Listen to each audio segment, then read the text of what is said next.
We will be publishing a central scenario.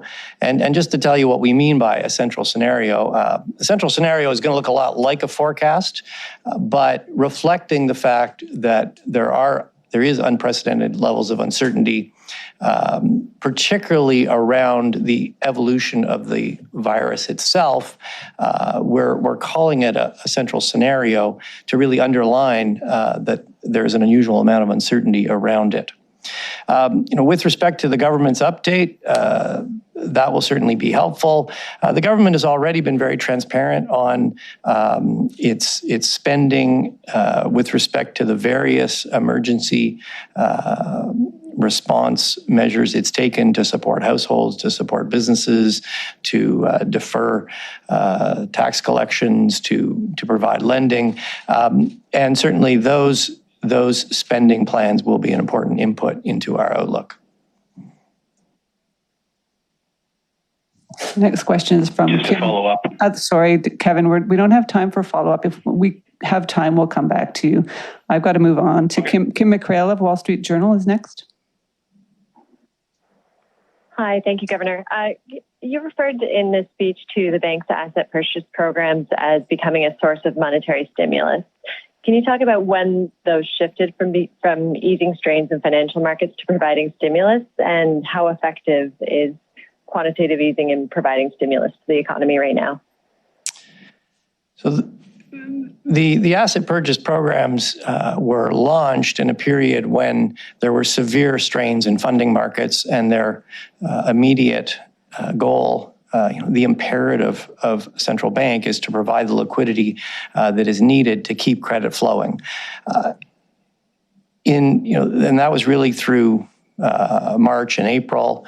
As we've seen, as we've got into May and certainly now into June, we have seen a substantial improvement in market functioning. So some of our shorter term programs, BA program, for example, you're seeing us scale back that program. The repos are starting to roll off. At the same time, we have committed to continue buying Government of Canada bonds at a pace of at least $5 billion a week.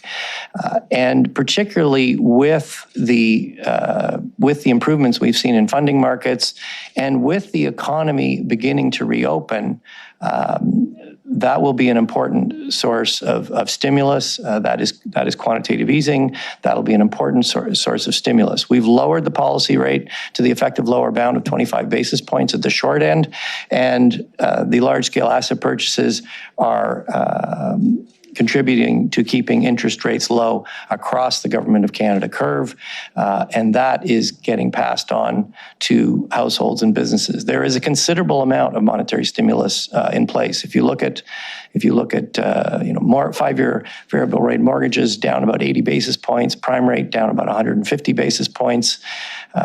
Rates across the government curve are at or very near historic lows. And if you look at real interest rates, by which I mean the nominal rate less expected inflation, those are negative across the entire curve. Thank you. The next question is from Dave Parkinson, and he'll be followed by Shelley Hagan of Bloomberg and Kelsey Johnson of Reuters. Good afternoon, Governor. Turned into afternoon while I was working. Just wanted to follow up on Kim's question a little bit. When you talk about those QE and CE functions of those bond programs, shifting to more of a monetary stimulus role, I'm wondering if you foresee that the bank will have to adjust those programs, rework them in some way to more specifically serve a monetary stimulus purpose as opposed to their initial market functioning purpose, if we are going to need to see a reworking, even an expansion of those programs in order to serve that new role more directly? I think what I would stress is that while these programs were initiated to restore market functioning, as that has progressed and has as that market functioning has been restored, increasingly, particularly the large-scale asset purchases, are providing monetary stimulus. We certainly have options going forward. We can scale those programs. We've seen central banks around the world try other things, yield curve control, forward guidance. These things are all in our toolkit.